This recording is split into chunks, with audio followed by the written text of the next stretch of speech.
Sir காலை வணக்கம் எல்லாருக்கும். சார் இப்ப இந்த வீடியோ நம்ம என்ன பார்க்க போறோம் அப்படின்னு பார்த்தீங்கன்னா, இந்த குரூப் 4 தேர்வு முடிவுகள் வெளியிட்டாங்க. ஓகேங்களா. எல்லாருக்கும் கவுன்சிலிங் என்னைக்குன்னு சொல்லிட்டாங்க. ஜனவரி மாதம் கவுன்சிலிங்னு சொல்லியாச்சு. ஓகேங்களா. ஸோ இவ என்ன பண்ணியிருக்காங்க அப்படின்னு பார்த்தீங்கன்னா, செகண்ட் லிஸ்ட் அப்படின்னு சொல்லிட்டு வெளியிட்டாங்க. ஓகேங்களா. அண்ட் தென் அது forest guard driving licence, forest watcher. ஓகேங்களா. இவங்களுக்கெல்லாம் செகண்ட் லிஸ்ட் சொல்லிட்டு வெளியிட்டாங்க. அதுவும் இல்லாம அப்லோட் டாக்குமெண்ட், அதாவது யார் யார் மிஸ்மேட்சா டாக்குமெண்ட்ட வந்து மிஸ்டேக்கா பண்ணியிருந்தீங்களோ, அவங்களுக்கெல்லாம் அப்லோட் டாக்குமெண்ட்டும் குடுத்துட்டாங்க. ஓகேங்களா. ஸோ அந்த அப்லோட் டாக்குமெண்ட்டும் ஆல்ரெடி போயிட்டு தான் இருக்குது. இந்த ஃபாரஸ்ட் கார்டு டிரைவிங் லைசென்ஸ் இருக்குது பார்த்தீங்களா, அவங்களுக்கு இன்னைக்கு இருந்து போர்ட்டல் ஓப்பன் ஆயிடுச்சு. ஓகேங்களா. ஓப்பன் ஆகிருக்குன்னு சொல்லியிருந்தாங்க. ஸோ இன்னைக்கு இருந்து ஓப்பன் ஆயிருக்கு. நீங்கள் வந்துட்டு கரெக்டாக ஃபிசிக்கல் ஸ்டாண்ட் சர்டிஃபிகேட் எல்லாமே கரெக்டாக வாங்கி ப்ராப்பராக அப்லோட் பண்ணிவிடுங்க. ஓகேங்களா. இது பார்த்தீங்கன்னா தெரியும், கம்பைன்ட் சிவில் சர்வீஸ் குரூப் 4. ஓகேங்களா. இதில் பாருங்கள், forest guard driving licence, forest watcher, tribal youth. ஓகேங்களா. இவங்களுக்கெல்லாம் சேர்ந்து செகண்ட் லிஸ்ட் வெளியிட்டாங்க. என்னைக்கு டேட்டு பாருங்கள், அப்ளிகேஷன் ஃப்ரம் 11/12/2024. ஓகேங்களா. இன்றைக்கி இருந்து உங்களுக்கான போர்ட்டல் ஓப்பன் ஆகிடுச்சு. இன்றைக்கி இருந்து 24 வரைக்கும் இருக்குது. ஸோ கரெக்டாக உங்களோட ஓடிஆரில் போய்ட்டு லாகின் பண்ணி அப்லோட் பண்ணிவிடுங்க. ஓகேங்களா. ஸோ முடிஞ்ச அளவுக்கு ஸ்கேன் சென்டருக்கு போய்ட்டு, அதாவது ஒரு பிரிண்டர் இருக்கும் இல்லைங்களா, அதில் ஸ்கேன் பண்ணி அப்லோட் பண்ணுங்கள்.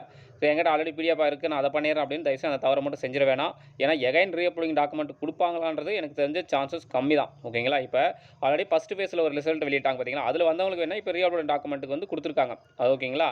ஸோ எப்பயுமே ஃபஸ்ட்டு வரவங்களுக்கு ஒரு லக்கு தானே, அதனால் அவங்களுக்கு வந்துக்கும். ஆனால் உங்களுக்கு அப்லோட் டாக்குமெண்ட் கொடுப்பாங்களான்னு எனக்கு தெரிஞ்சு ரேர். ஓகேங்களா. அதெல்லாம் இப்போ கரெக்டாக சரியான ஆவணங்களை சரியான முறையில் பதிவேற்றம் செய்யுங்க. ஓகேங்களா. அதாவது ஒரு ஃபிசிக்கல் ஸ்டாண்டர்ட் சர்டிஃபிகேட் வாங்கணும் அப்படின்னா யார்கிட்ட வாங்கணுன்றதையும் ஆல்ரெடி சொல்லியாச்சு, நம்ம வீடியோவில் இருக்கும். ஸோ அந்த civil surgeon, assistant civil surgeon இல்லை அசிஸ்டன்ட் ப்ரொஃபஸர், இவங்க கேடரில் இருக்கிறவங்க தான் வாங்கணும்னு அவங்க சொல்லிட்டாங்க. ஸோ நீங்கள் அதை விட்டுட்டு வேறு யாரும் இன்சார்ஜாக இருக்கிறவங்ககிட்ட வாங்காதீங்க.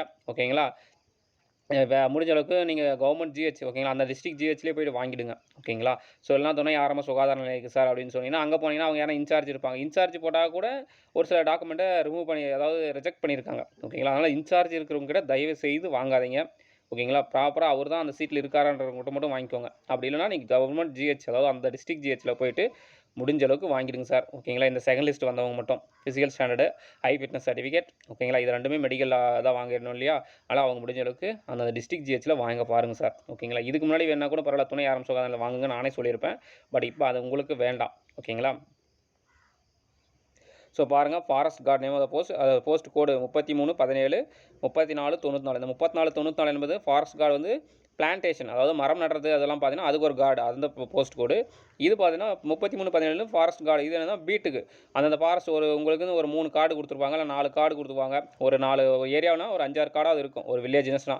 ஓகேங்களா. ஒரு வில்லேஜில் 3 கார்டு 2 கார்டு கவர் ஆகிற மாதிரி தான் உங்களுக்கு கொடுப்பாங்க. அந்த ஏரியாவுக்குள்ளே நீங்கள் தான் பார்த்துக்கணும். அதுதான் ஃபாரஸ்ட் கார்டு. அந்த பிளான்டேஷன் அப்படின்றது மரம். ஓகேங்களா. மரம் நடுறதுக்கு நீங்கள் தான் இன்சார்ஜாக இருக்கும். ஓகேங்களா. நாற்றங்கால் பண்ணை அப்படின்லாம் சொல்லுவாங்க. அதில் வந்து நீங்கள் தான் இன்சார்ஜாக இருப்பீங்க. ஓகேங்களா. வாட்சருக்கும் அதே ஒர்க்கு தான், கார்டும் இருப்பீங்க. ஓகேங்களா. ஸோ அதான் அந்த போஸ்ட் கோடு.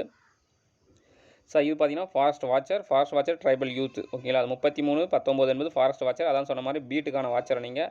அதே 3495 என்பது பிளான்டேஷன் வாட்சர் அப்படின்னு சொல்லி அவங்களே அப்பாயின்ட் பண்ணுறாங்க. 3320 என்பது ட்ரைபல் யூத்துக்கான போஸ்ட் கோடு. ஓகேங்களா. அவங்களும் வந்திருக்கீங்க, செக் பண்ணிக்கோங்க சார். ஓகேங்களா. கரெக்டான டாக்குமெண்ட் வைங்க. கம்யூனிட்டி சர்டிஃபிகேட் யாருக்குன்னா இறந்தாலே அவங்களும் சரியான டாக்குமெண்ட்டை வச்சுருங்க. ஓகேங்களா. அதே மாதிரி இப்படி ஒவ்வொரு பேஜ்லையுமே ஸ்க்ரோல் பண்ணி உங்களுடைய நம்பர் இருக்கான்னு சர்ச் பண்ணிக்கோங்க. ஓகேங்களா. இப்போ 21வது பேஜில் பார்த்தீங்கன்னா forest watcher tribal youth cover ஆகி வருது. ஓகேங்களா. அப்போ 21வது பேஜில் வச்சு உங்கள் நம்பரை வந்து நீங்கள் இது பண்ணி கொடுங்க, சர்ச் கொடுங்க. ஓகேங்களா. டேரெக்டாக பிடிஎஃப்பில் சர்ச் கொடுத்தாலையும் காட்டும். அது ஒரு சில பேஜில் காட்ட ஸ்க்ரோல் பண்ண ரொம்ப கஷ்டமாக இருக்கும். நீங்கள் ஒவ்வொரு பேஜ்லையுமே எவ்ரி பேஜில் ஒன்றும் பிரச்சனை இல்லை. ஓகேங்களா. எவ்வளோ எக்ஸாம் எழுதிருக்குங்க, எவ்வளோ நாள் வெயிட் பண்ணியிருப்போம் இந்த வேலைக்காக. இதை சர்ச் பண்ணுறதுல ஒரு அவசரத்தை காட்ட வேண்டாம். ஓகேங்களா. பொறுமையாக சர்ச் பண்ணுங்கள். ஒவ்வொரு பேஜ்லையும் போயிட்டு சர்ச் பண்ணுங்கள். உங்கள்கிட்ட சிஸ்டம் தான், சிஸ்டத்தில் கூட போட்டு சர்ச் பண்ணுங்கள். இல்லைனா மொபைலே பார்க்குறதா இருந்தால் ஃபஸ்ட்டு 1வது பேஜில் எடுத்து சர்ச் பண்ணுங்கள். இப்போ ட்ரைபல் யூத்லாம் பார்த்தீங்கன்னா 21வது பேஜில் தான் இருக்குது. ஓகேங்களா. நீங்கள் ட்ரைபல் யூத்து ஸ்க்ரோல் பண்ணி, நீங்கள் ட்ரைபல் யூத்தாக இருந்தால் ஸ்க்ரோல் பண்ணிட்டு 21வது பேஜுக்கு ஸ்க்ரோல் பண்ணிட்டு வந்து அந்த இடத்துல உங்களோட ரிஜிஸ்டர் நம்பர் கொடுத்து சர்ச் கொடுங்க. ஈஸியாக காட்டிடும், எடுத்துக்கலாம். ஓகேங்களா. நீங்கள் 50 பேஜில் ஒன்று எடுனா கஷ்டமாக இருக்கும்ல, யாராக இருந்தாலும் நாம் பார்க்குறது கஷ்டமாக இருக்கும் இல்லையா. அது மாதிரி தான் நீங்கள் அந்தந்த பேஜில் வச்சு ஸ்க்ரோல் பண்ணி எடுத்துக்கோங்க ஃபஸ்ட்டு. அதுக்கப்புறம் ஓவராலாக ஒரு வச்சு ஸ்க்ரோல் பண்ணிக்கோங்க. அதில் கிடச்சிச்சின்னா ஓகே. அப்படி இல்லைனாலும் ஒவ்வொரு பேஜ்லையும் நீங்கள் செக் பண்ணிக்கோங்க. எப்படி 2 வழியில் செக் பண்ணிடுங்க ஃபஸ்ட்டு. அப்படி இருந்துச்சுன்னா நீங்கள் அப்லோட் பண்ணுங்கள். இன்றைக்கி வந்து ஸ்டார்ட் பண்ணிடுங்க டேட்டு, மறந்துடாதீங்க. அப்லோடிங் உங்களுக்கு வருமான சான்ஸ் கம்மி தான், பார்த்துக்கோங்க சார். சார் அதே மாதிரி பார்த்தீங்கன்னா, இப்போ போர்ட்டல் எப்படி நீங்கள் லாகின் பண்ணிங்கன்னா உங்களுக்கு ஓடிஆர் எப்படி ஓப்பன் ஆயிருக்கும் அப்படின்னா, ஃபஸ்ட்டு மாதிரி பழைய ஃபார்மெட்லாம் இருக்காது. நீங்கள் என்னென்ன மிஸ்டேக் இருந்தோ, லைக் இவருக்கு பார்த்தீங்கன்னா பிஎஸ்டிஎம் சர்டிஃபிகேட் வந்து பிரச்சனை. அதனால் பிஎஸ்டிஎம் சர்டிஃபிகேட்டும் அதர்ஸ் டாக்குமெண்ட்டும் ஓப்பனில் காட்டும். ஓகேங்களா. இதுக்கு முன்னாடி அப்லோட் பண்ணியிருந்தவங்களுக்கு தெரியும், அப்லோட் பண்ணுறவங்களுக்காக தான் அவங்களுக்கு தெரியும். ஸோ எப்படி இருக்கும் அப்படின்னு பார்த்தீங்கன்னா, ஃபஸ்ட்டு 10th 12th டிகிரி, அதுக்கப்புறம் கம்யூனிட்டி சர்டிஃபிகேட்டுக்கு, அதுக்கப்புறம் பிஎஸ்டிஎம்மு, அதுக்கப்புறம் இந்த எக்ஸ்பீரியன்ஸ் சர்டிஃபிகேட், ஐ ஃபிட்னஸ், ஃபிசிக்கல் ஸ்டாண்டர்ட் இதுதான் ஒரு ஆர்டர். ஓகேங்களா. இப்போலாம் லாகின் பண்ணிங்கன்னா ஓடிஆர் லாகின் பண்ணிங்கன்னா டேட்டா அதெல்லாம் காட்டாது. ஏன்னா ஆல்ரெடி ஸ்கேன் பண்ணதெல்லாம் முடிஞ்சிடும். அதெல்லாம் அப்படியே தான் இருக்கும். ஓகேங்களா.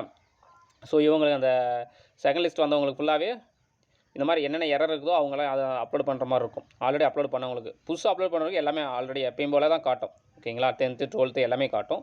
ஆல்ரெடி அப்லோட் பண்ணி ரியல் பில்டிங் டாக்குமெண்ட் வந்திருக்கவங்க போல் இந்த மாதிரி என்ன எரரோ அதை உங்களுக்கு காட்டும். ஓகேங்களா. அதை நீங்கள் அப்லோட் பண்ணுற மாதிரி இருக்கும். அதேமாதிரி ஸ்கேன் பண்ண கூட நல்லா தெளிவாக ஸ்கேன் பண்ணுங்கள். 500 கேபிக்குள்ளேன்னு சொல்லியிருந்தாங்க. நீங்கள் ஒரு 450 கேபியில் பண்ணுங்கள். இவங்க பாருங்கள் எஸ்எல்சி மதிப்பெண் தெளிவாக இல்லை, படிக்கக்கூடிய தளவில் கூட இல்லை அப்படின்ற மாதிரி சொல்கிறாங்க. ரொம்ப 10 கேபி 20 கேபி 50 கேபிலாம் வேணாம். தயவு செஞ்சு 10th ஸ்டாண்டர்டெலாம் மஸ்ட்டு ஒரு 420 கேபி அந்த மாதிரி பண்ணுங்கள். ஓகேங்களா. எனக்கு தெரிஞ்சு 500 கேபிக்குள்ளே பண்ணணும்னு சொல்லியிருந்தாங்க. எனக்கு தெரிஞ்சில்ல, நம்ம அவ்வளோ தான் கொடுத்துருந்தது. இப்போ ரீஅப்லோடிங் அவ்வளோ தான் கொடுத்துருப்பாங்கன்னு நினைக்கிறேன். ஏன்னா ரீஅப்லோடிங் எனக்கு ஒன்றும் சரியாக தெரியல எத்தனை கேபிக்குள்ளே வரணுன்ட்டு. ஓகேங்களா.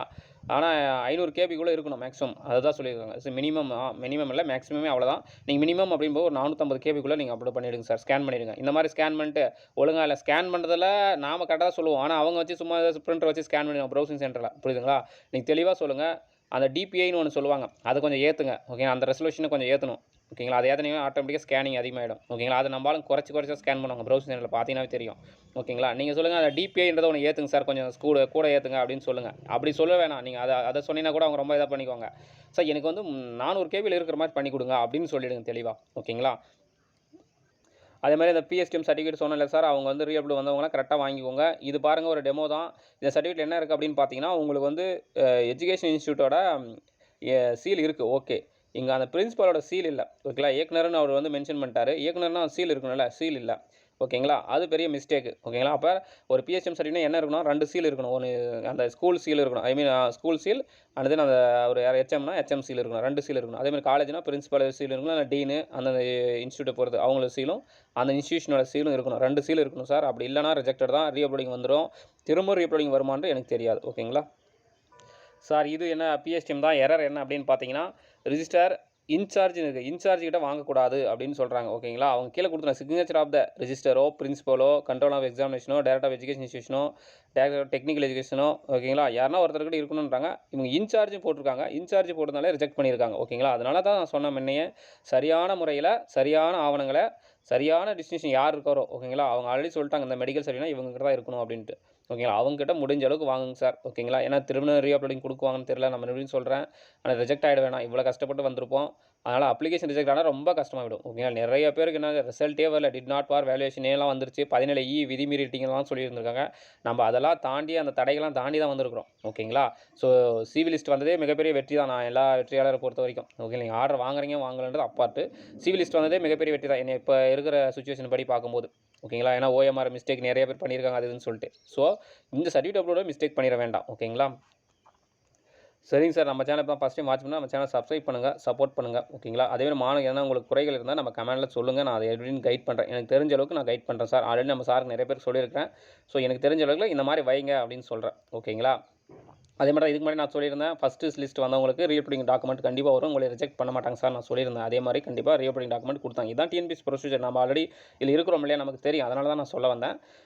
இந்த தேர்வாணையம் எப்படி பண்ணுவாங்கன்றது தெரியும். அதனால் சொல்கிறேன். இப்போ என்னுடைய ப்ரெடிக்ஷன் படி இந்த செகண்ட் லிஸ்ட் வந்தவங்களுக்கு கண்டிப்பாக ரீஅப்லோடிங் டாக்குமெண்ட் கொடுப்பாங்கன்றது ரேர் சார். ஓகே. என்னுடைய கணிப்புப்படி ரேர். ஓகேங்களா. வாய்ப்பு கம்மி. கரெக்டாக வாங்கிடுங்க. அதேமாதிரி போன டைம் இந்த ஃபாரஸ்ட் கார்டில் நம்பர் வந்திருக்கும். ஓகேங்களா. லாஸ்ட் ஒன்று சொல்ல வந்துடுறேன். ஃபாரஸ்ட் கார்டு வந்திருக்கும். ஆனால் ஃபாரஸ்ட் வாட்சரில் வந்திருக்காது, டைப்பிஸ்ட்டில் வந்திருக்கும். அது ஒரு டைப்பிஸ்ட்டாக இருக்கீங்கன்னு வச்சுக்கோங்க, டைப்பிஸ்ட்டில் இருக்கும். ஓகேங்களா. ஃபாரஸ்ட் கார்டு வந்திருக்கும். ரியோஜினஸ்னலி நம்பர் வந்திருக்கும் ஒரு நல்ல ஸ்கோராக இருந்தால்.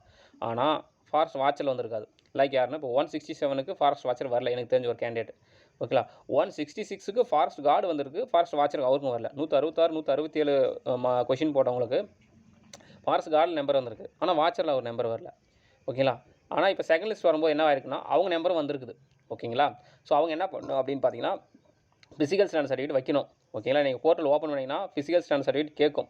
சார் நான் தான் ஃபாரஸ்ட் கார்டு வச்சுட்டேன் அப்படின்னா, சார் அப்போ வரும்போது அந்த இதை வச்சுட்டாங்க. நீங்கள் ஓப்பன் பண்ணிங்கன்னா ஒரு வேளை உங்களுக்கு போர்ட்டல் எனக்கு தெரியல சார், போர்ட்டல் ஓப்பன் ஆயிடுச்சுன்னா இன்றைக்கி தான் ஓப்பன் ஆகும். நான் ஒன்றும் எனக்கு யாருக்கும் தெரியல. கமெண்ட் யாருன்னா சார்ன்னு கேட்டேன்னா நான் சொல்கிறேன். ஓகேங்களா? ஒரு வேளை நீங்கள் போர்ட்டல் ஓப்பன் பண்ணிங்கன்னா, ஸோ ஃபாரஸ்ட் வாட்சருக்கும் ஃபிசிக்கல் ஸ்டாண்டர்ட் சர்டிஃபிகேட், ஏன்னா ஃபாரஸ்ட் வாட்சருக்கும் ஃபிசிக்கல் ஸ்டாண்டர்ட் சர்டிஃபிகேட் தான் வைக்க சொல்லும், வேறு எதுவும் கிடையாது.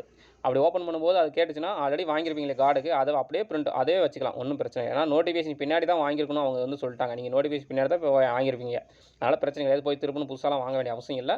அதே சர்டிஃபிகேட்டை திருப்பணும் ஸ்கேன் பண்ணி அப்லோட் பண்ணுங்கள். நானே மொபைல்லே பண்ணிடுறேன் சார்னா அந்த வேலையே வேணாம். தயவு செஞ்சு நீங்கள் பிரிண்டர் இருக்கிற போயிட்டு ப்ரௌஸ் சென்டர் போயிட்டு ஸ்கேன் பண்ணி அப்லோட் பண்ணுங்கள். ஓகேங்களா? அதே மாதிரி அந்த கம்யூனிட்டி சர்டிஃபிகேட் பார்த்தீங்கன்னா லேஜபிள்னு சம்திங் எரர் வந்திருக்கு. ஓகேங்களா? அது என்னென்னா ஸ்கேன் பண்ணாமல் அப்படியே வந்ததுனால அந்த எரர். ஓகேங்களா? அதை அப்படியே ஆல்ரெடி பிடிஎஃப் அப்படியே கன்வெர்ட் பண்ணி அப்படியே பிரிண்ட் அவுட் இது ஸ்கேன் பண்ணாமல் அப்படியே அப்லோட் பண்ணிட்டாங்க. அந்த மாதிரி பண்ண வேணாம். ஸோ ஸ்கேன் பண்ணிடுங்க சார் ஏதோ. ஓகேங்களா? சரிங்க சார். தேங்க்யூ. வீடியோ வாட்ச் ரொம்ப நன்றி.